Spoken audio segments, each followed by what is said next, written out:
Indigenous medicinal system, ये आपको पढ़ना है। क्यों बात हो रही है, क्या हो गया, क्यों बात हो रही है? इंडिजिनस मेडिसिनल साइंस है ना, सिस्टम में साइंस, ठीक है, ये हमको पढ़ना है ना। तो इंडिजिनस का मतलब है आपका स्वदेशी औषधि विज्ञान। स्वदेशी में क्या आएगा, जैसे आप अभी जो मेडिसिन लेते हैं वो हमारा विदेशी कहलाता है ना, जो आप टैबलेट के फॉर्म में लेते हैं ना, एलोपैथी में कुछ भी लग रहा है, हाथ दर्द हो रहा है, पैर दर्द हो रहा है ना, सिर दर्द हो रहा है, या कुछ भी प्रॉब्लम हो रही है, एसिडिटी हो रही है, तो हम क्या करते हैं, सीधे एक मेडिसिन ले लेते हैं और हमको राहत मिल जाता है, ठीक है। वो आपका एक विदेशी उपचार का तरीका है। हमको जो इस सिलेबस में 4th यूनिट में दिया है, वो दिया है स्वदेशी औषधीय विज्ञान के बारे में हमको पढ़ना है।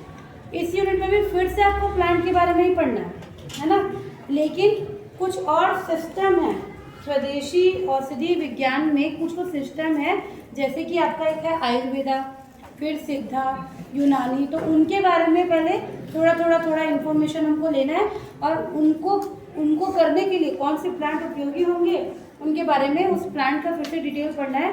तो लगभग मान के चलिए फिर से वही प्लांट रिपीट होंगे जो आपने ऑलरेडी यूनिट 3 में पढ़ा हुआ है। तो मैं ये उम्मीद कर रही हूँ कि यूनिट 4 में शायद आपको फिर वो प्लांट को नहीं पूछेगा, वो आपको ये सिस्टम को पूछेगा। जैसे पूछेगा कि आयुर्वेदा क्या है, उसके अंदर क्या क्या चीज़ें आती हैं, है ना, या अगर हम बोलेंगे कि यूनानी पद्धति क्या है, उसमें क्या होता है, ऐसा पूछेगा। फिर आपको इस यूनिट में कुछ जो साइंटिस्ट हैं, लगभग 6 साइंटिस्ट का डिटेल दिया हुआ है। शुरू किया है जिन्होंने चरक संहिता लिखी थी, है ना, चरक, महर्षि चरक बोलते हैं, उनकी जीवनी थोड़ा सा एक पॉइंट है, वो है उसको लेके बोस तक, JC बोस है ना, जिन्होंने प्लांट के ऊपर बहुत सारा काम किया। तो 6 साइंटिस्ट हैं जिनकी जीवनी है। तो इस यूनिट में मेरे ख्याल से वही पूछेगा, प्लांट को नहीं पूछेगा, पर यहाँ पर भी उनका भी रोल आता है ना, पर यहाँ पर हम उसको डिटेल में नहीं पढ़ेंगे, ठीक है। तो जो ये आपका स्वदेशी औषधि विज्ञान है, इसमें देखिए पहले थोड़ा इंट्रोडक्शन देखना है, फिर हमको इसकी हिस्ट्री देखना है ना, हिस्ट्री भी इसका थोड़ा सा डिटेल है, वो पूछ सकता है। उसके बाद हम लोग एक एक पद्धति को शुरू करेंगे, जैसे कि आयुर्वेदा हो गया, यूनानी हो गया, सिद्धा हो गया, और इस तरह से 2-3 हो गया, ठीक। तो देखिए कैसे इसको हम डिस्क्राइब कर सकते हैं। भोजन, वस्त्र और आवास, ये हमारी मूलभूत आवश्यकता है। सबको खाना चाहिए, रहने की जगह चाहिए और वस्त्र चाहिए। इसके बाद अगर कोई भी चीज़ हमको चाहिए तो वो होता है हमारा स्वास्थ्य, होता है ना भाई। आपके पास ये तीनों चीज़ें, स्वास्थ्य नहीं है आपका, अगर शरीर साथ नहीं दे रहा है तो कितनी भी संपत्ति जमा कर लो, कोई काम का नहीं है। तो मूलभूत आवश्यकताओं के बाद जो हमको चाहिए वो है स्वास्थ्य, और स्वास्थ्य को ठीक बनाए रखने व रोगों को दूर भगाने से संबंधित अध्ययन को ही औषधि विज्ञान कहते हैं। मेडिसिनल साइंस क्या होता है, स्वास्थ्य को ठीक बनाए रखना और रोगों को दूर रखना, ठीक है। औषधि अर्थात मेडिसिन शब्द लैटिन भाषा के मेडिकस से बना है, जिसका अर्थ होता है चिकित्सक या फिजिशियन, जो बिना किसी शल्य क्रिया के केवल दवाओं के प्रयोगों से रोगों को नियंत्रित कर सकते हैं, ठीक है। तो इनको क्या कहते हैं हम, चिकित्सक या फिजिशियन। औषधि विज्ञान का क्षेत्र सिर्फ रोगियों के इलाज में ही नहीं, बल्कि बीमारी से बचाने, स्थायी रूप से बीमार व्यक्तियों की देखभाल और विकलांगों या डिसेबल्स को पुनर्विस्थापित करने के प्रबंधन की विधियों से संबंध रखता है। प्राचीन व आधुनिक औषधियों के प्रयोग से चिकित्सा के क्षेत्र में बहुत ज़्यादा ये अभी के समय में इसके आगे हम बढ़ चुके हैं, ठीक है। तो देखिए इसमें क्या क्या पॉइंट दिया है, हिस्ट्री टाइप का हम लोग इसको देखेंगे। तो सबसे पहले इसको फिर से वही आ जाएगा, आदि मानव जो पुराने समय में जंगलों में रहते थे, ठीक है, या अभी हम बोलेंगे ट्राइब्स वाले जो पर्सन हैं, उन्होंने अपनी परिस्थितियों से संघर्ष करने जब स्टार्ट किया होगा, पहले तो परिस्थिति उनके लिए बहुत ज़्यादा सही नहीं होगी, धीरे धीरे जब परिस्थिति चेंज हुई है तब उन्होंने क्या किया, भूख एवं रोग के युद्ध में उन्होंने आसपास के वनस्पति और अन्य वन संपदाओं पर ध्यान केंद्रित करना शुरू किया, और औषधीय पौधों का ज्ञान अस्तित्व में आने लगा, है ना। हमको ये टर्म पता है कि आविष्कार क्या की जननी है, क्या बोलते हैं, आवश्यकता ही आविष्कार की जननी। जब तक हमको कोई चीज़ की आवश्यकता नहीं पड़ेगी हम वो चीज़ को नहीं करते। तो लोगों को भी जब हुआ होगा कि किसी को जब रोग होना शुरू हुआ होगा तब ये ढूंढा गया होगा कि भाई इस रोग से कैसे निजात पाया जाए, आप लोग हिस्ट्री पढ़े होंगे स्कूल में, तो आपने पढ़ा होगा कि हमारे बहुत सारे जो राजा महाराजा थे, बिल्कुल अभी के समय जो हम जिसको मामूली बीमारियां बोलेंगे, उसी से ही वो क्या होते हैं, खत्म होते हैं। मतलब बड़े बड़े युद्ध में वो जीवित बच जाते थे, है ना, अपने हुनर के दम पे, लेकिन बीमारियों से वो नहीं लड़ पाते थे क्योंकि ज़्यादा ये सब का उनको आइडिया नहीं होता था, है ना। तो धीरे धीरे इसका विकास हुआ है कि कौन से पौधे को हम कैसे यूज़ करें। तो पौधों का चिकित्सा है तो उपयोग का इतिहास 5000 से 4000 BC माना जाता है। मतलब बहुत पुराना है, देखो 4000 साल पहले का इतिहास माना जाता है ना। BC मतलब बिफोर क्राइस्ट, मतलब अभी से आप लेंगे तो लगभग 4 से 5000 साल पुराने समय से पौधों को यूज़ किया जा रहा है। और पौधों के आरोग्यकारी गुणों के वर्णन युक्त ग्रंथों में सबसे प्राचीन ग्रंथ ऋग्वेद में इसका उल्लेख मिलता है ना। हमारे जितने भी वेद हैं उसमें से ऋग्वेद में 3500 से 1600 BC के बीच में मिलता है। आधुनिक वैज्ञानिकों में अरस्तु, आपने नाम सुना होगा, अरस्तु या अरिस्टोटल, ठीक है, जिनका टाइम था 384 से 322 BC, और उनके शिष्य जिनका नाम था थियोफ्रेस्टस, है ना, थियोफ्रेस्टस। इसके अलावा एक और है हिप्पोक्रेट्स और डायोस्कोरसिस, ये सब लोगों के नाम है, ठीक है। इन्होंने इनकी पुस्तकों में औषधि प्रदान करने वाले या औषधि के रूप में प्रयुक्त होने वाले पौधों का वर्णन मिलता है।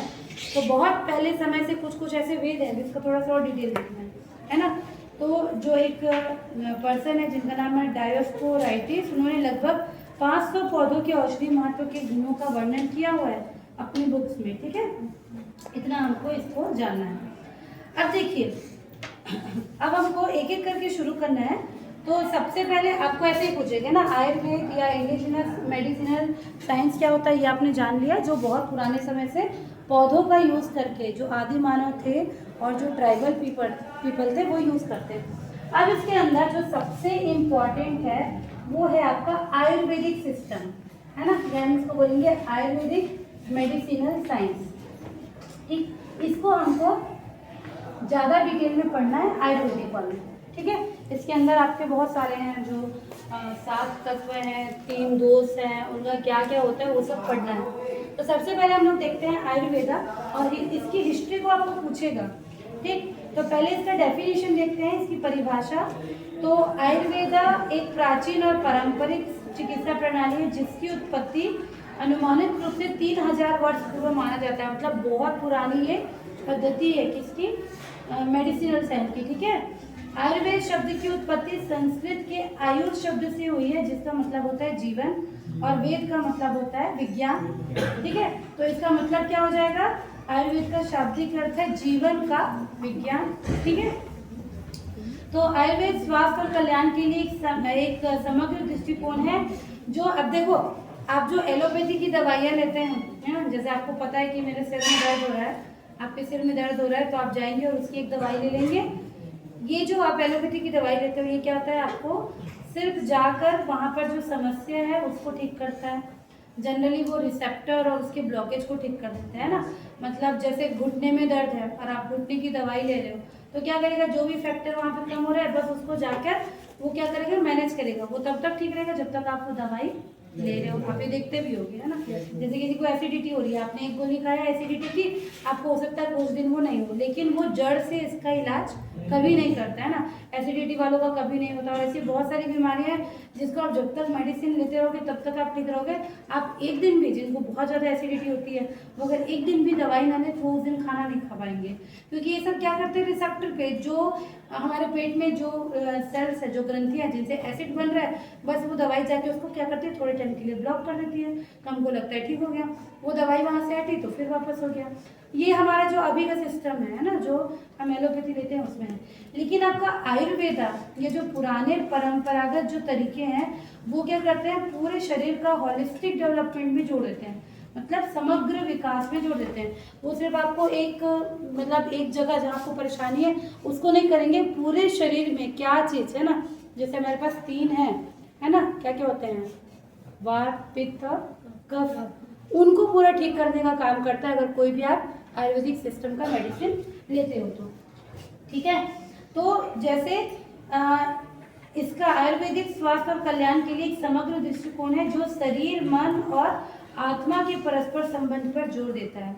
तो जब भी हम आयुर्वेद की बात करेंगे तो ये कोई एक पोर्शन के लिए नहीं होगा, पूरे के पूरे शरीर, मन और आत्मा के ऊपर जोर देता है। इसका उद्देश्य किसी व्यक्ति के शारीरिक, मानसिक और आध्यात्मिक पहलुओं को संतुलित करके समग्र स्वास्थ्य और कल्याण को बढ़ावा देना है। इतनी चीजें आपको इसके डेफिनेशन में लिखनी है कि क्या होता है आयुर्वेदा। ठीक है, अब इसके स्कोप क्या क्या है? तो आयुर्वेद में स्वास्थ्य देखभाल और कल्याण के विभिन्न पहलुओं के में व्यापक संभावना है, मतलब बहुत सारे फील्ड में ये काम कर रहा है। जैसे कि यह निवारक स्वास्थ्य देखभाल है ना, मतलब जीवन शैली और तनाव प्रबंधन के माध्यम से। फिर एक होता है जिसको हम कहेंगे समग्र चिकित्सा, होलिस्टिक मेडिसिन, मतलब आयुर्वेद संपूर्ण व्यक्ति, शरीर, मन और आत्मा का इलाज करता है। फिर होता है दीर्घकालिक रोग प्रबंधन, क्रोनिक डिजीज मैनेजमेंट, मतलब ऐसे बहुत सारे असाध्य रोग जैसे कि आपका डायबिटीज हो गया, उच्च रक्तचाप, निम्न रक्तचाप, है ना, फिर गठिया रोग होता है जो, ठीक है, रिमेटिज्म कहते हैं, इन सब का पक्का इलाज करता है। आप देखोगे कि एलोपैथी में इसका पक्का इलाज नहीं है ना। डायबिटीज वाले को हमेशा क्या करना पड़ता है, इंसुलिन का या तो टैबलेट लेना पड़ता है, और अगर वो डायबिटीज बहुत बढ़ गया तो इंजेक्शन, मतलब उनको कुछ भी खाना है तो पहले वो लोग खुद अपने हाथ से अपने आप को क्या करते हैं, इंजेक्शन लगाते हैं। उनको हमेशा भी इंसुलिन का इंजेक्शन लेके चलना पड़ता है, उसको फ्रिज में रखना पड़ता है। तो और ऐसे कि आज अगर उन्होंने इंसुलिन नहीं लिया और खा लिया तो उनके बॉडी में ग्लूकोज का लेवल बहुत ज़्यादा बढ़ जाएगा। अगर ग्लूकोज का लेवल बढ़ जाएगा तो क्या होगा, क्या होगा, क्या होगा अगर एक दिन बढ़ गया तो? डायबिटीज एक ऐसी बीमारी है जो धीरे धीरे पूरे शरीर के हर भाग को इफेक्ट करती है ना। आप सुने होंगे अगर ब्लड में शुगर ज़्यादा है तो वो किडनी को सबसे पहले बहुत इफेक्ट करेगा। भाई फिल्टर करना है उसको, किडनी पे इफेक्ट करेगा, आंखों पे इफेक्ट करेगा। जिनको डायबिटीज़ होता है उनको मोतियाबिंद होना जरूरी है। जिनको डायबिटीज़ होता है उनका ऑपरेशन नहीं हो सकता क्योंकि उनके खून का थक्का जमना बंद हो जाता है। तो ये ऐसा नहीं कि सिर्फ एक ही चीज़ है, इससे ये मल्टीपल बहुत सारी बीमारी होती है। और आपके एलोपैथी में इसका प्रॉपर इलाज नहीं है, जैसे हाई बीपी, लो बीपी, गठिया रोग, ये सबका प्रॉपर इलाज नहीं है। लेकिन अगर आप आयुर्वेदिक सिस्टम से दवाइयाँ लेते हैं तो इसका इलाज है, क्योंकि ये क्या करता है, शरीर का पूरा होलिस्टिक डेवलपमेंट करेगा, हर चीज़ को क्या करता है, बैलेंस करता है। ठीक है, तो ऐसे दीर्घकालिक रोग प्रबंधन को करता है। फिर मेंटल हेल्थ, है ना, मानसिक स्वास्थ्य को, मानसिक स्वास्थ्य मतलब ये इसकी स्कोप देख रहे हैं हम। जैसे आपके नॉर्मल मेडिसिन में जो MBBS पढ़ते होंगे उसके अलग अलग डॉक्टर आपको पता है ना, होता है ना, कोई आपके हार्ट के डॉक्टर हैं, कोई लंग्स के डॉक्टर हैं, कोई अस्थि रोग विशेषज्ञ हैं। तो जैसे अलग अलग स्कोप होते हैं वैसे हमारे आयुर्वेदा में भी अलग अलग बहुत सारे स्कोप होते हैं, उनका ये पूरा नाम दिया हुआ है। मेंटल हेल्थ हो गया, फिर वुमेन हेल्थ हो गया, है ना, महिला स्वास्थ्य, तो इसमें महिलाओं के स्वास्थ्य संबंधी सारे मुद्दे जैसे मासिक धर्म संबंधी, गर्भधारण, गर्भावस्था, है ना, रजोनिवृत्ति, संतान प्राप्ति के पश्चात होने वाले विकार, इतने जितने भी इसके फील्ड है सबका आयुर्वेदा में क्या है, इलाज है। उसके बाद पंचकर्म, विशरण, त्वचा और सौंदर्य देखभाल, और पोषण और आहार विज्ञान, ऐसे करके आपको 8 स्कोप दिए हुए हैं किसके, आयुर्वेदा के, जो पूरा का पूरा शरीर को क्या करता है, ठीक करता है। ठीक, अब इसके बाद हम देखते हैं इसकी हिस्ट्री, जो आपको पूछ सकता है ना, हिस्ट्री और ओरिजिन, कैसे इसकी हम हिस्ट्री को देखते हैं, या कहाँ से आयुर्वेदा जो सिस्टम है ये ओरिजिन हुआ।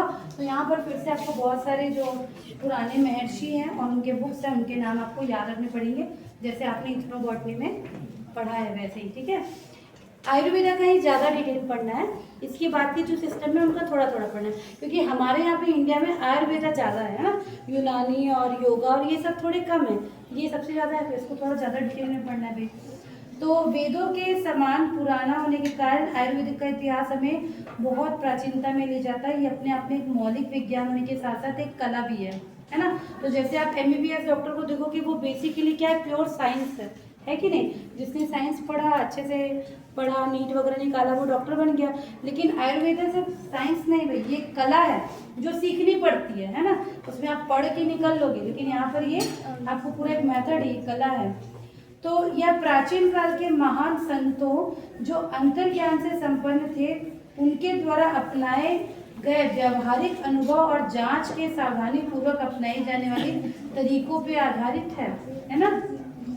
जो आयुर्वेदिक वाले रहते हैं वो आपको टेस्ट वेस्ट करके नहीं जानेंगे, वो आपके ऐसे नाड़ी को देख कर, तो बोलते हैं ना नाड़ी, उसको पकड़ के आपको बता देंगे कि आपके बॉडी में क्या चीज़ इम्बैलेंस है या आपके में क्या चीज़ ऊपर नीचे हो रहा है जिसके कारण आपको ये बीमारी हो रही है। अगर आप उनको पहले से नहीं बताएंगे कि आपको क्या लग रहा है तो भी वो आपको देख के बता सकते हैं। तो ये चीज़ कहीं पढ़ा नहीं जा सकता भाई, किसी की ऐसे नाड़ी को छू के उसके बारे में बताने की पढ़ा नहीं जा सकता।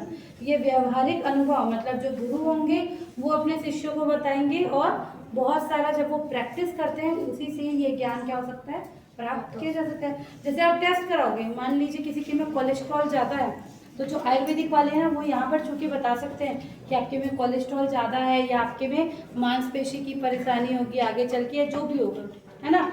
लेकिन अगर आप MBBS डॉक्टर के पास जाओगे तो वो क्या करेंगे, पूरा आपका टेस्ट कराएंगे, वो टेस्ट करा के ही बताएंगे कि आपका कोलेस्ट्रॉल जो है वो ज़्यादा है। ठीक, तो इसी को बोला जा रहा है कि उनको व्यवहारिक अनुभव और जांच के सावधानी पूर्वक अपनाई जाने वाली तरीकों पर आधारित होता है। आयुर्वेद के इतिहास की जानकारी के बिना आयुर्वेद का ज्ञान संपूर्ण नहीं हो सकता। चिकित्सा की इस महान प्रणाली के संस्थापक और निर्माता, है ना, इन्होंने देखो आयुर्वेद से रिलेटेड ये 3000 साल पुराना है, लेकिन अभी भी हमारे पास इसके किसने सबसे पहले शुरू किया या कैसे उन्होंने किया इसका हमारे पास कोई भी नॉलेज नहीं है, क्योंकि नहीं उनका हमको कहीं भी नाम मिलता है, नहीं उन्होंने कहीं भी अपने बारे में ये जानकारी दी हुई है। ठीक है, तो हमारे पास इसके बहुत ही हिस्ट्री के बारे में पता है जिसको हमको देखना है। ठीक, तो इसका विकास माना जाता है 2700 BC से 600 BC तक, मतलब बहुत लंबे टाइम तक ये रहा है। सबसे पहले ये जो मिलता है उसको बोलते हैं हम अथर्ववेद काल में, है ना। पुराने समय में आप जाओगे तो अलग अलग काल में बटा हुआ है, तो सबसे जो पुराना है जिसको हम कहेंगे अथर्ववेद काल, उसके बाद आयुर्वेद काल आया जिसे हम उत्तर वैदिक काल भी कह सकते हैं। ठीक है, तो आयुर्वेदिक काल कौन सा काल होगा, उत्तर वैदिक काल, जो 1000 से 500 BC तक में होगा। इस काल में वेद के नैसर्गिक ज्ञान को मानव कल्याणार्थ व्यवहार में लाने के लिए अनेक शाखाएं जैसे धनुर्वेद, गांधर्व वेद, आयुर्वेद और उपनिषद ये सबको लिखा गया। तो देखो इसके पहले से ये सब है, लेकिन इनको लिखा कब गया है, वैदिक काल में। ठीक है, तो ये सारे पॉइंट्स को आपको याद रखना, एग्जाम में लिखना पड़ेगा कि आयुर्वेद है बहुत पुराना, 3000 BC से पुराना है, लेकिन उसके पहले इसको लिखा नहीं गया था। जिनको पता था वो मौखिक रूप से अपने शिष्यों को बताते थे, वो अपने शिष्यों को बताते थे और ये पद्धति ऐसे चली आ रही थी। लेकिन लिखना कब शुरू किया गया इसको, उत्तर वैदिक काल से। ठीक है, जिस समय और भी चीज़ों को लिखा गया, जैसे धनुर्वेद मतलब युद्ध से संबंधित, गांधर्व वेद मतलब नृत्य और गायन से संबंधित, आयुर्वेद मतलब रोग से संबंधित। ठीक है, ये सब उपनिषद की कल्पना हुई। आयुर्वेद पहले अथर्व उपनिषद के रूप में उत्पन्न हुआ। इस काल में मनुष्य ने अनेक औषधियों और वनस्पतियों का संग्रह किया। कहा जाता है कि आयुर्वेद का प्रथम ज्ञान ब्रह्मा ने आदि पुरुष दक्ष को दिया। ये आपको पूरा लिखना पड़ेगा ना, ये वो हिस्ट्री डेट नहीं है, लिखना पड़ेगा। तो सबसे पहले ब्रह्मा ने आदि पुरुष दक्ष को दिया। दक्ष से यह ज्ञान अश्विनी कुमार को, देखो ये लाइन चल रहा है ना, सबसे पहले ब्रह्मा, ठीक है, ब्रह्मा से दक्ष, ऐसे करके आपको लिखना पड़ेगा भाई। बुक में थ्योरी टाइप दिया है, नोट्स बनाओगे इसको लाइन से लिखोगे। ब्रह्मा से किसको, दक्ष ने यह ज्ञान अश्विनी कुमार को, अश्विनी कुमार से इंद्र तथा इंद्र से ऋषि भारद्वाज को प्राप्त हुआ। 5 नाम अब भी हो गए। ठीक है, कैसे कैसे, सबसे पहले ब्रह्मा, फिर दक्ष, फिर अश्विनी कुमार, फिर इंद्र, फिर भरद्वाज। फिर भरद्वाज ने अपने शिष्य आग्नेय को ज्ञान दिया। आत्रेय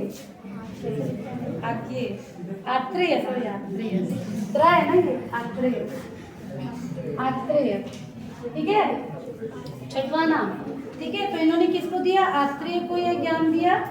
आत्रेय ने ईसा से 6 शताब्दी पूर्व तक्षशिला, पुराने यूनिवर्सिटीज आपको पता होगा, हम बोलते हैं तक्षशिला, नालंदा, है ना, ऐसे ऐसे कुछ। तो तक्षशिला के निकट अपने 6 शिष्य, उनके भी नाम है, अग्निवेश, मेल, जतुकर्ण, पराशर, क्षारपाणी और छरित को इस विषय के ज्ञान दी। देखो कैसे चल रहा है सिस्टम, है ना, ब्रह्मा से शुरू हुआ है। किसके 6 शिष्य थे ये लोग, आत्रेय, है ना। तो कौन कौन, अग्निवेश, मेल, जतुकर्ण, पराशर, क्षारपाणी और क्षरित को इस विषय की शिक्षा दी। इनमें से प्रत्येक ने अलग अलग संहिताएं लिखी। अभी देखो 6 जो उनके स्टूडेंट थे, ये सब ने बहुत सारे बुक्स लिखे, परंतु दुर्भाग्य से आज मात्र मेल और अग्निवेश संहिताएं उपलब्ध है। 6 लोगों ने लिखा, जिनमें से सिर्फ 2 ने जो लिखा होगा वही हमारे पास उपलब्ध है। क्योंकि बीच में हमने सुना होगा, आपने कभी पढ़ा होगा कि जैसे तक्षशिला है, उसको जब आए मुगल लोग तो उसको क्या कहते, पूरा आग लगा दिए थे, है ना। तो हमारे बहुत सारे ऐसे पुराने जो संहिताएं हैं जो लिखे हुए हैं वो सब जल गए, बहुत कम ही जो है उस समय बचे थे। ठीक है। चरक ने अग्निवेश संहिता का परिष्करण किया, जो कि चरक संहिता के नाम से जाना जाता है। अब देखो इतने लोगों के बाद आते हैं, जो हम बोल रहे हैं ना महर्षि चरक, जिनका हमको जीवनी पढ़ना है, वो इतने सारे लोगों के बाद आता है। ठीक है। तो चरक ने क्या किया, अग्निवेश संहिता, मतलब जो अग्निवेश ने लिखा था जो अपनी बुक, उसको इन्होंने फिर से लिखा, जो चरक संहिता के नाम से जाना जाता है। और ये आयुर्वेद का प्राचीन और प्रामाणिक ग्रंथ माना जाता है। तो चरक संहिता के पहले भी बहुत सारे लिखे गए हैं, लेकिन वो हमारे पास अवेलेबल नहीं है, इसलिए हम क्या मानेंगे, सबसे पहला कौन सा हो गया आपका, चरक संहिता। ठीक है। इसी पद्धति को शल्य चिकित्सा के प्रारंभ का क्षेत्र भी माना जाता है, जिसका ज्ञान हम याद करो, हम मनाते हैं धन्वंतरी, ये इसका एक वो भी मिलता है, क्या प्राइज भी मिलता है छत्तीसगढ़ शासन वाला, ना धन्वंतरी, भगवान धन्वंतरी करके एक दिन किसी दिन को मनाते भी हैं। तो इसी से आयुर्वेद से ही निकला हुआ है शल्य। शल्य मतलब जो सर्जन होते हैं। देखो अभी तक जो हम पढ़ रहे हैं ये आयुर्वेद है, ये चिड़फाड़ नहीं करते भाई, ये सिर्फ क्या करते हैं, दवाई देके ठीक करते हैं। लेकिन इसी से ही आपकी शल्य पद्धति भी निकली है, जो सर्जन होते हैं, है ना, आप सुनते हो ना कि सर्जन डॉक्टर, उनको शल्य कहते हैं। तो इसका जो ज्ञान था वो धन्वंतरी से उनके शिष्य सुश्रुत को मिला। हमने ये पहले भी पढ़ा, सुश्रुत संहिता। ठीक है। जिन्होंने शल्य विज्ञान को सुश्रुत संहिता के नाम से लेखनीबद्ध किया है। इसे ही आयुर्वेदिक काल का एकमात्र शल्य विज्ञान के ग्रंथ के रूप में जाना जाता है। तो बहुत सारे पहले से लिखे गए हैं, लेकिन हमको जो 2 अभी पता है वो एक चरक संहिता और एक है सुश्रुत संहिता। चरक संहिता में आयुर्वेद का ज्ञान मिलेगा, और जो आपके सुश्रुत संहिता है उसमें क्या मिलेगा, शल्य चिकित्सा का है। शल्य मतलब चिड़फाड़ वाला, सर्जरी वाला। ठीक है ना। तो प्राचीन काल से आज तक आयुर्वेद के ऐतिहासिक क्षेत्र का एक विहंगम देश है। बहुत सारे इसके युग हैं, अलग अलग युग में इनको बांटा गया है। ठीक है। तो 6 युग हैं, पूरे जो आयुर्वेद हैं इनको 6 युग में बांटा गया है। 6 युग मतलब ये अलग अलग टाइम पीरियड का है, जब हम पुराने समय से अभी तक का समय लेंगे। ठीक। तो ये 6 युग के बारे में थोड़ा थोड़ा जानना है। सबसे पहला जो युग है उसको हम कहते हैं वैदिक युग। सबसे पहला जो युग है इसको हम कहते हैं वैदिक युग। ठीक है। तो इसमें क्या है, देखिए, यद्यपि आयुर्वेद को पुराणों में सभी वेदों का सार और ऋषि कश्यप द्वारा 5वें वेद के रूप में वर्णित किया गया है, लेकिन पारंपरिक रूप से यह भी माना जाता है कि ये उपवेद है। तो हम क्या बोलेंगे, जो हमारा आयुर्वेदिक है ये उपवेद है। इस प्रकार यह वेदों के समान आधिकारिक है। अधिकांश वेदाचार्यों द्वारा आयुर्वेद को अथर्ववेद का उपवेद माना गया। तो ये लाइन इंपॉर्टेंट है। ठीक है। वैदिक काल में जो आयुर्वेद है इसको अथर्ववेद का उपवेद करके माना गया है। फिर यहाँ पे संस्कृत में लाइन भी दी है जो मैं नहीं पढ़ सकती। ठीक है। तो वेदों में मनुष्य शरीर की संरचना और संबंधित विभिन्न अंगों के नाम भी बताए गए। हमको कैसे पता चला कि ये आयुर्वेद वेदों में है, क्योंकि हमारे शरीर के बहुत सारे भाग जो हैं उसका वेदों में नाम भी दिया गया है, जिसको एज इट इज हिंदी में उतारा भी गया है। आप बहुत सारे जानते भी होंगे, जैसे आंत है ना, आंत होता है ना, इंटेस्टाइन, आंत। ठीक है, इंटेस्टाइन। फिर धमनी, धमनी किसको बोलते हैं, आर्टरी, है ना। फिर आपका गुदा किसको बोलते हैं भाई, रेक्टम। हृदय, हार्ट। ठीक है। फिर मस्तिष्क, ब्रेन। ठीक है। फिर मान्य मतलब नेक, नाड़ी मतलब नर्व। ठीक है। पेशानी मतलब मसल, प्लीहा स्प्लीन, यकृत लीवर। तो ये सारे वर्ड है ना जो एज इट इज हिंदी में, भाई संस्कृत से बहुत सारे टर्म क्या किए गए, डायरेक्ट हिंदी में लिए गए। हिंदी में पढ़ते होंगे ना आप लोग, कहाँ कहाँ से कौन से वर्ड लेते हैं, सब हिंदी में पढ़ते हैं। इस बार नहीं पढ़ रहे हो, अगले सेमेस्टर में पढ़ोगे। ठीक है। तो संस्कृत से एज इट इज हिंदी में उठाया गया और उसको इंग्लिश में अब क्या करते हैं, एमबीबीएस वाले पढ़ रहे हैं। तो ये सब वर्ड है, ये वेदों में मिलते हैं, तभी हम बोल पा रहे हैं कि आयुर्वेदा जो है वो वैदिक काल के समय का है। ठीक है, चलिए दूसरा जो पीरियड है इसको कहते हैं संहिता युग। संहिता है ना, संहिता। ठीक है, वैदिक पहला युग है, दूसरा युग है जिसको हम कहेंगे संहिता। तो इसमें क्या होगा, देखिए आयुर्वेद के विकास का यह काल ईसा से पूर्व प्रारंभ हुआ, परंतु ईस्वी सन के बाद भी कई शताब्दी तक जारी रहा। इसी काल में चरक संहिता और आपका सुश्रुत संहिता आदि महान ग्रंथों की रचना की गई। तो ये आपको याद रखना पड़ेगा कि ये जो संहिता वाला जो काल है, इसी टाइम पे ये दोनों जो बुक्स हैं वो अवेलेबल होंगे। ठीक है, इन ग्रंथों में मानव शरीर की आंतरिक संरचना, मतलब उनकी एनाटॉमी, हिस्टोलॉजी, औषधि विज्ञान, फार्माकोलॉजी और लक्षण विज्ञान, ठीक है, इन सब के विषय में काफी तरक्की की गई। तो पहले सिर्फ नाम मिलते हैं, इसमें इनका पूरा जो एनाटॉमी मतलब ह्यूमन के शरीर में क्या क्या मिल रहा है, हिस्टोलॉजी मतलब इनके ऊतक के बारे में जानकारी, ये सब हमको संहिता युग में देखने को मिला है। ठीक है, तीसरा है बौद्ध युग। तीसरा है बौद्ध युग।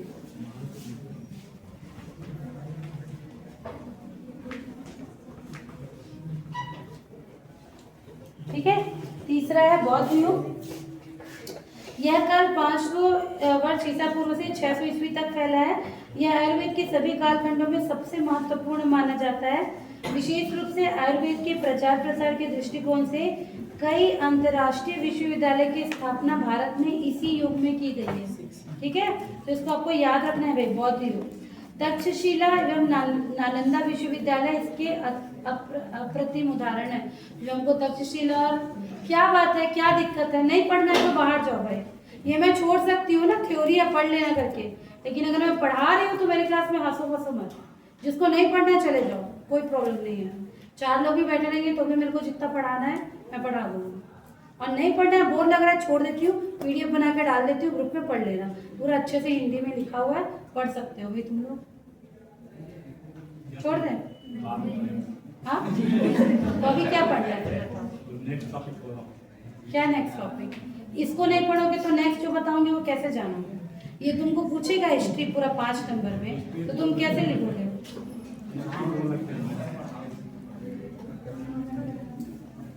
चलो अब आगे जो भी हिस्ट्री आएगा नहीं पढ़ोगे ना तुम लोग को, जो नहीं अच्छी बात है, अपने से पढ़ सकते हो। मेरा सिलेबस पीछे चल रहा है, मुझे तो कवर अप करना ही है ना। ये तो मैं अपने ऊपर लेके कर रही हूँ, नहीं भी करूँगी तो भी कोई प्रॉब्लम नहीं होगी, लेकिन अब मैं अगर बता रही हूँ तो फिर उसको सुनो। तुमको बोर लग रहा है तो तुम जाओ, ये लो लैब की चाबी, जाओ चलिए जाओ, तुम जाओ लैब में बैठो।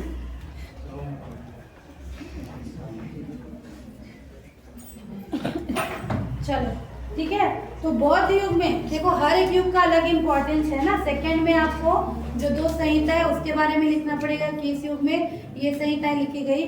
जो थर्ड है आपका बौद्ध युग, इसमें आपका जो तक्षशिला और नालंदा विश्वविद्यालय है वो सब इसी समय में विश्वविद्यालय जो है वो बनाए गए थे। दोनों विश्वविद्यालय बौद्ध दर्शन और आयुर्वेदिक विज्ञान के बड़े केंद्र थे। जीवक इस कालखंड के महानतम चिकित्सक थे। अब इस टाइम पे जो इसके आयुर्वेद के जो साइंटिस्ट थे बोलेंगे उनका नाम है जीवक। इन्होंने शल्य चिकित्सा के रूप में विश्व भर में नाम कमाया है भाई, ठीक है। और जो यहाँ के राजा थे है ना बिंबिसार, उनके कहने पे इसको इंटरनेशनल लेवल पे मतलब कहाँ पर बाहर भी भेजा जाता था, मिस्र में भी भेजा जाता था, क्या के लिए? आयुर्वेदिक उपचार के लिए, ठीक है। चलिए चौथा है जिसको हम कहते हैं पौराणिक युग। चौथा है पौराणिक युग, है ना। मैं आपको इसलिए बता रही हूँ क्योंकि ये चीज को ही फर्स्ट टाइम सिलेबस में डाला हुआ है। इसके पहले कभी किसी ने बॉटनी में आयुर्वेदा नहीं पढ़ा है, ये फर्स्ट टाइम डाला गया है सिलेबस में। मुझे भी वो उतना ही सारा पढ़ के आना पड़ा है क्योंकि मैंने भी ये कभी नहीं पढ़ा है, कभी नहीं पढ़ा है। मैं तो बायोटेक वाली हूँ, बॉटनी का तो ये अलग पोर्शन है, बॉटनी का भी पोर्शन नहीं है। ये उन लोग पढ़ते हैं, कौन लोग? BAMS वाले पढ़ते हैं। बड़ी अगर ये आपके में डाला जा रहा है तो फिर कुछ इम्पोर्टेंस है ना, ठीक है। तो पौराणिक युग, भारत में पुराणों की रचना 2री शताब्दी से 8वीं शताब्दी। देखो हम इधर से आते जा रहे हैं ना, 300 BC से शुरू करते हुए ये पुराने समय से हम नए की ओर आते जा रहे हैं, ठीक है। तो इस टाइम पीरियड को भी याद रखेंगे। पौराणिक युग आपको कब मिलेगा? 6वीं से 10वीं शताब्दी के बीच माना जाता है। ठीक, पुराणों के माध्यम से आयुर्वेद के अध्ययन का प्रचार प्रसार किया गया। इस प्रकार पुराणों के लेखन का एक उद्देश्य आयुर्वेद को ज्ञान को विश्व में फैलाना था। पौराणिक उपव्याख्यानों के अनुसार औषध है ना, अर्थात पुराणों के समय में औषधालयों में न केवल दवाएं मुफ्त दी जाती थी बल्कि भोजन और यहाँ तक कि स्नान के लिए औषधि तेल भी दिया जाता था। तो देखिए इस युग में बहुत सारे आयुर्वेदिक वाले बुक्स को लिखा जा चुका था और क्या करते थे, इसके मतलब हॉस्पिटल, आयुर्वेदिक हॉस्पिटल भी इस युग में क्या हो गए थे, खुलने शुरू हो गए थे। मतलब एक ऐसी जगह बनाई जाने लगी थी जहाँ पे इसे दवाई मुफ्त दी जाए, उनको भोजन दिया जाए और उनको स्नान के लिए औषधि तेल ये सब जो है वो दिया जाए, है ना। तो क्या करते थे उस समय जो राजा होते थे 6वीं शताब्दी से 10वीं शताब्दी वाले, तो राजा जनता के नैतिक और शारीरिक विकास के लिए, अच्छे आचरण के लिए पत्थरों के खंभों पर लिखवाते थे और उन्हें सड़क के किनारे अथवा सार्वजनिक स्थानों पे लगाते थे। मतलब उस समय में इसको इतने इम्पोर्टेंस दिया गया था कि जो आपको आप हिस्ट्री में पढ़ते हैं शिलालेख है ना, पत्थरों पे जो लिखवाते हैं, उसमें आयुर्वेद से रिलेटेड चीज़ों को लिखवा कर जो राजा होते थे वो जहाँ पर भी सार्वजनिक स्थल है वहाँ पर इस सबको करते थे। मतलब मेन पर्पज क्या था कि सभी तरफ आयुर्वेद के प्रचार को अच्छे से करना, ठीक है। और इस समय बहुत सारे जो राजा थे उन्होंने निःशुल्क अस्पताल जो है वो स्थापित किए थे, ठीक है। चलिए, 5वां है जिसको कहते हैं मोहम्मदीया युग। मोहम्मदीया मुस्लिम वाला है, ठीक है, मोहम्मदीया।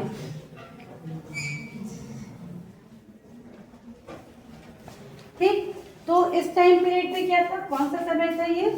लगभग 1000 ईस्वी से 1700 ईस्वी तक इस काल में भारत में मुस्लिम शासन था, है ना। आपने पढ़ा होगा हिस्ट्री में, जो आपका बाहर से आए थे बाबर और वो सब वाले, ठीक है। तो उपरोक्त मोहम्मदीया युग का शाब्दिक अर्थ उस अवधि अथवा कालखंड है जिसमें मोहम्मद साहब को मानने वालों का देश शासन में था। और इस टाइम पे आयुर्वेद में खास जो है प्रगति नहीं किया था, है ना, क्योंकि ज़्यादातर मुस्लिम जो है वो इसको नहीं मानते थे। तो हालांकि कहीं कहीं मुस्लिम और हिंदू शासकों द्वारा इस कालखंड में आयुर्वेद को संरक्षण प्रदान किया गया। आयुर्वेद की एक शाखा जिसको रस शास्त्र कहा जाता है, ये भी हमको पढ़ना है। 6 से 7 शाखाएं हैं जिसमें से एक है रस शास्त्र। इस कालखंड में अत्यधिक विकास हुआ है जिसमें बहुत सारी पुस्तकें लिखी गई और इसी चिकित्सा विज्ञान में खनिज लवण का उपयोग प्रचलित हुआ है, ठीक है। नाड़ी द्वारा रोग तथा रोगियों को जांचने की परंपरा भी इसी अवधि में प्रारंभ हुई है। तो ये चीज़ आपको लिखना पड़ेगा। और इसमें बहुत सारे आयुर्वेदिक बुक्स आए हैं, जैसे कि भास्कर भट्ट द्वारा शरीर पद्मिनी नाम से बुक लिखा गया। 1040 में चक्रपाणी द्वारा चरक और सुसूत्र के कार्य पर एक टीका अथवा भाष्य लिखने का कार्य हुआ। न्याय चंद्रिका, निदान एवं स्वरूप और निबंध संग्रह और बहुत सारे बुक्स है ना, पूरी लिस्ट दी हुई है। तो कम से कम 3-4 बुक के नाम जो इस टाइम पीरियड पे लिखे गए उसको आपको याद रखना पड़ेगा, ठीक है। इसके बाद 6वां जो युग आया जिसको कहते हैं आंग्ल युग। आंग्ल 6वां युग है जिसको हम कहेंगे आंग्ल युग, ठीक है। तो 6 युग है, 6वां है आंग्ल युग। तो ये कब से, देखो 1700 ईस्वी से 1947 तक, है ना, जब तक हमारा देश आजाद हुआ 1700। तो आपको नाम से पता चला आंग्ल मतलब ये अंग्रेजों का युग था, है ना भाई। जो मुस्लिम वाले थे उसके बाद अंग्रेज आए। तो इस काल में व्यापार और शासन करने के उद्देश्य से यूरोपीय देशों से लोगों का आगमन हुआ। इन लोगों द्वारा भारतीय चिकित्सा पद्धति को न केवल देश में संरक्षण प्रदान किया गया बल्कि आयुर्वेद से संबंधित ज्ञान को इन लोगों ने विश्व में प्रचारित करने का काम किया। तो उस समय जो अंग्रेज आए थे उन्होंने भी आयुर्वेदा को बहुत ज़्यादा प्रमोट किया था, सिर्फ देश में ही नहीं विदेशों में भी, ठीक है। तो आज भी आधुनिक चिकित्सा प्रणाली में ऐसे असंख्य पौधों के उत्पाद का उपयोग किया जाता है जो प्राचीन काल से भारत में आयुर्वेदिक औषधि के रूप में उपयोग में लाए जाते रहे हैं। जैसे कि अश्वगंधा नामक पौधों का उपयोग है ना, अश्वगंधा हमने पढ़ा है, हजारों वर्ष पूर्व किया जाता था, ठीक है। इसी प्रकार नीम, एलोवेरा, हल्दी ये सब का उपयोग बहुत पुराने समय से इस समय भी किया जाता रहा, ठीक। उसके बाद थोड़ा जब शुरू में जब अंग्रेज आए तो उन्होंने आयुर्वेदा को बहुत प्रमोट किया, लेकिन क्या हुआ जब थोड़ा और मतलब अंग्रेजों का आखिरी वाला टाइम था, उस टाइम पे क्या किया, आयुर्वेद के वैद्यों को इन्होंने राजकीय सहायता देना बंद कर दिया था, इसलिए आयुर्वेद की प्रगति यहाँ पर क्या हो गई, कम हो गई। जब शुरू में अंग्रेज सिर्फ व्यापार करने आए थे तो बहुत प्रमोट किए, क्योंकि भाई व्यापार क्या करना है, प्लांट का ही करना है, आयुर्वेद में प्लांट प्रोडक्ट यूज करते हैं, तो इन्होंने क्या किया, उसमें बहुत इसको प्रमोट किया, विदेशों में भी, मतलब अपने जहाँ से भी आए थे वहाँ भी प्रमोट किया। लेकिन बाद में क्या किया इन्होंने, जो ये वैद्य होते हैं, आयुर्वेदिक जो डॉक्टर होते हैं उनको हम वैद्य कहते हैं, वैद्यों को और राजाओं को इन्होंने क्या किया, पैसे वैसे देना बंद कर दिए थे। तो उसके बाद से क्या हुआ, इसका जो रफ्तार है आयुर्वेदिक का वो क्या हो गया, थोड़ा सा धीमा पड़ गया, ठीक है। और उसी समय फिर ये सब हो गया, कौन से, जो इनकी इंग्लिश वाली जो पद्धति है ना, एजुकेशन पॉलिसी है, वो सब आने लग गई, तो फिर एमबीबीएस डॉक्टरों को ज़्यादा जो वो है मिलने लग गया, ठीक। अब हम देखते हैं आयुर्वेदा इन मॉडर्न एज, अभी के समय में आयुर्वेदा का क्या हाल है, ये समझ आ रहा है आपको जो मैं बता रही हूँ। पिछले समय से कौन से काल में आयुर्वेदा में क्या क्या प्रगति हुई, कब नहीं हुई, और अभी क्या स्टेटस है, ये हम पढ़ रहे हैं, ये हिस्ट्री में पूरा आपको पूछता है, ठीक है। तो वर्तमान समय में भी आयुर्वेदिक चिकित्सा प्रणाली भारत में अत्यंत लोकप्रिय है, असंख्य लोग इसके अभी भी आयुर्वेद पर निर्भर है ना। और भारत के अलावा आयुर्वेदिक औषधि श्रीलंका, नेपाल, बांग्लादेश और दक्षिण पूर्वी राज्यों में बहुत ज़्यादा क्या है, लोकप्रिय है ना। विस्तृत आयुर्वेद में कुल 8 विषय सम्मिलित है, मतलब अभी अगर आप आयुर्वेदा पढ़ते हैं, बीएमएस, मान लीजिए आप जाके बीएमएस पढ़ते हैं ना, उनको भी डॉक्टर ही कहेंगे बीएमएस को, तो वो क्या करते हैं, 8 इसमें विषय हैं जिसको अष्टांग आयुर्वेद कहा जाता है, ठीक है। ये आंतरिक चिकित्सा, मनोविज्ञान, बाल चिकित्सा, जरा चिकित्सा और बहुत सारे इस तरह के विषय को सम्मिलित करते हैं। ये पौधे, खनिज, पशु आधारित उत्पादों के समृद्ध ज्ञान और सिद्धांतों पर आधारित हैं। ये दिन के समय, मौसम और जीवन के विभिन्न चरणों पर विचार करके औषधि के रूप में प्रदान किए जाते हैं, ठीक है। जैसे आप नॉर्मल डॉक्टर के पास जाओगे तो आपको सिर्फ प्रॉब्लम पूछेंगे और दवाई लिखते हैं, लेकिन अगर आप एक आयुर्वेदिक प्रैक्टिशनर के पास जाओगे तो वो आपके नाड़ी से लेके अभी कौन सा दिन चल रहा है, जैसे अभी ठंड का समय चल रहा है तो आप देखोगे जिन लोगों को कफ की परेशानी होती है उनको इस सीजन में ज़्यादा परेशानी होगी, किसी और को किसी दूसरे सीजन में परेशानी होगी। तो इसमें क्या होता है, जीवन जो मौसम है वो, और उसके अलावा जीवन के विभिन्न चरणों पर कि आप कौन से अपने एज पे जा रहे हैं ना, हर एक का एक अलग एज होता है, जैसे बचपन वाला एज, फिर आप जो अभी यंग में आ रहे हो, फिर और एज पे जो 60+ आएंगे, तो कौन से चरण में हो उसके आधार पे क्या करते हैं, यहाँ पर दवाइयाँ जो है वो बनाई जाती है, ठीक है। स्वास्थ्य और कल्याण को बनाए रखने के लिए प्राकृतिक उपचार और वैकल्पिक तरीकों की बढ़ती मांग के कारण हाल के वर्षों में आयुर्वेद अधिक लोकप्रिय होता जा रहा है। यह स्वास्थ्य के देखभाल के लिए अधिक समग्र दृष्टिकोण प्रदान करता है। भारत आने वाले पर्यटकों के बीच भी आयुर्वेद औषधि अत्यंत लोकप्रिय है और इसीलिए भारत सहित कई देशों में आयुर्वेदिक कल्याण पर्यटन पैकेज भी पेश किया जाता है, जो लोग विदेश से आते हैं उनको, ठीक है। तो प्राचीन चिकित्सा प्रणालियों को पुनर्जीवित करने, है ना, एक समय था जब आयुर्वेदिक पूरा खत्म हो चुका था, मतलब कौन सा समय होगा जब अंग्रेज भारत छोड़ के गए, है ना, लगभग उस समय आयुर्वेद पूरा खत्म हो चुका था। लेकिन धीरे धीरे जब हमने फिर से अपने पूरे जो पुराने हिस्ट्री की जितनी चीज़ों को फिर से जब जानना शुरू किया तो ये पाया गया कि आयुर्वेदिक बहुत ज़रूरी है। और इसीलिए क्या किया गया, भारत सरकार द्वारा 2014 में, है ना, 2014 ज़्यादा पुराना नहीं है ना, 10 साल पुराना ही है अगर आप अभी से देखोगे तो 2014 में पृथक से अलग से एक मिनिस्ट्री ऑफ आयुष का गठन किया गया, जिसको हम आयुष मंत्रालय कहते हैं। पहले नहीं था ये हमारे पास, तो जो 1947 से आज़ाद है भारत, लेकिन ये कब गठन हुआ है, 2014 में। तो मिनिस्ट्री ऑफ आयुष या आयुष मंत्रालय का गठन किया गया। और इसके पहले 2003 में एक Ayush, Ayurveda, yoga and natural medicine, यूनानी सिद्धा करके भी एक वो बना हुआ था, लेकिन उसका उतना रोल नहीं था। जब ये गठन हुआ 2014 में आयुष का, तब से इसके लिए क्या किया जा रहा है, आयुर्वेदा के लिए ज़्यादा काम किया जा रहा है, ठीक है। और चिकित्सा पद्धति से संबंधित शिक्षा और अनुसंधान पर ध्यान केंद्रित किया जा रहा है ना। तो 2014 में आयुष गठन हुआ, उसके बाद ऐसे बहुत सारे साइंटिफिक लैब बनाए गए हैं जिसपे बेसिकली प्लांट और उनके प्रोडक्ट के ऊपर ही काम किया जाता है, ठीक है। और इसका एक बोर्ड भी है, जैसे एक इंस्टीट्यूट है जिसका नाम है CMAP, है ना, CMAP, ठीक है, aromatic plant medicinal central institute of medicinal and aromatic plant के ऊपर ये काम करता है, लखनऊ में है ये, ठीक है। और इसी तरह से बहुत सारे जगह पर नए नए इंस्टीट्यूट खोले गए हैं जो किस पे काम करता है, बेसिकली पौधे, उनसे कौन से हमको केमिकल्स मिलते हैं जिसको हम एज अ मेडिसिन यूज़ करेंगे, और अगर उनमें कोई चेंजेस करना है, जैसे भाई हमको पता है प्लांट का भी जो सेल है उसके अंदर डीएनए है, सबको पता है ना, डीएनए हेरिडिटी मटेरियल होता है, आनुवांशिक पदार्थ होता है। तो उसमें भी अगर हम कुछ चेंजेस करते हैं डीएनए में और प्लांट के प्रोडक्ट को और ज़्यादा इम्पॉर्टेंट अगर बनाया जा सकता है, तो वो सारे काम भी इस तरह के जो लैब हैं, ये जो लैब है ये सब आयुष मंत्रालय के अंदर आता है। हमारे छत्तीसगढ़ में भी एक आयुष का वो है, क्या बोलना चाहिए, यूनिवर्सिटी है, आपने सुना होगा, आयुष यूनिवर्सिटी रायपुर में है, ठीक है। तो उसके अंदर भी बहुत सारे हैं और इसके कॉलेजेस भी हैं, लोग इसको भी पढ़ रहे हैं, ठीक है।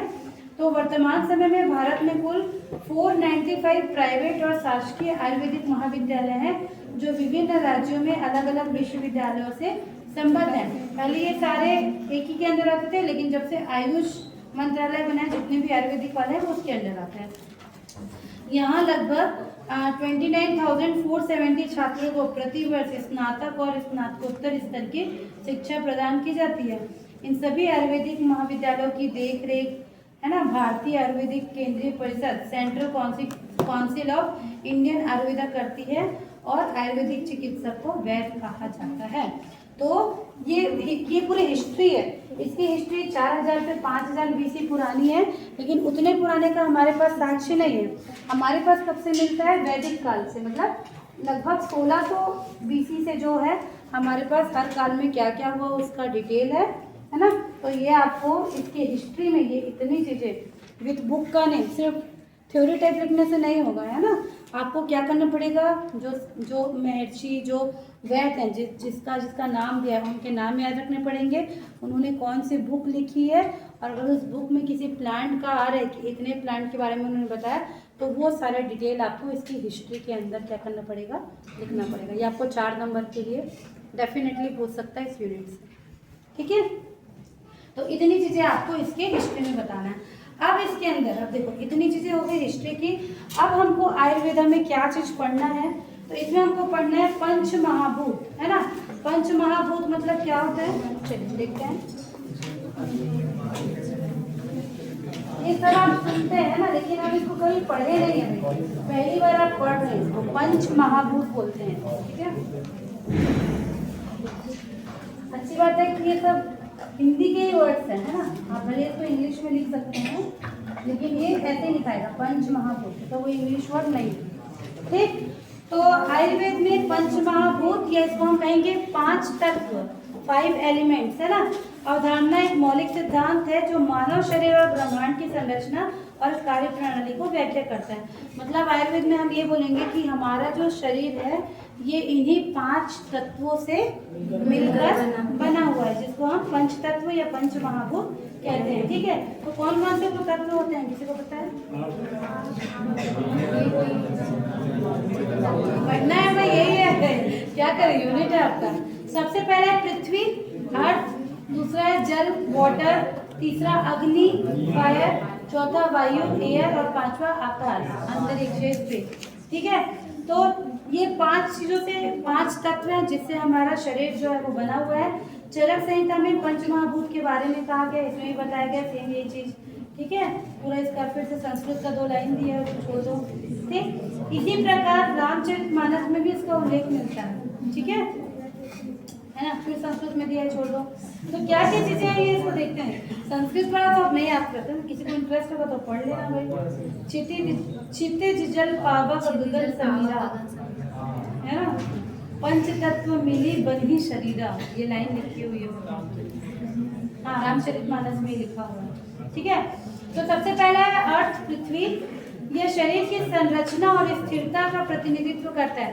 अब देखो अगर हम बोल रहे हैं कि ये 5 तत्वों से हमारा शरीर मिलके बना हुआ है, तो कौन सा तत्व हमको क्या चीज़ दे रहा है उसको आपको देखना है। तो जैसे पृथ्वी है तो यह शरीर की संरचना और स्थिरता का प्रतिनिधित्व करता है, ठीक है।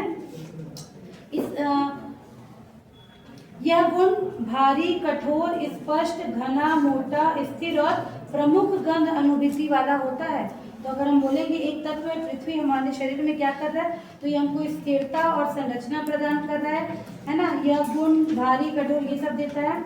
यह कफ दोष का प्रतिनिधित्व करता है। इसको आगे चल के पढ़ेंगे, जब हम 3 दोष पढ़ेंगे आपके में, है ना।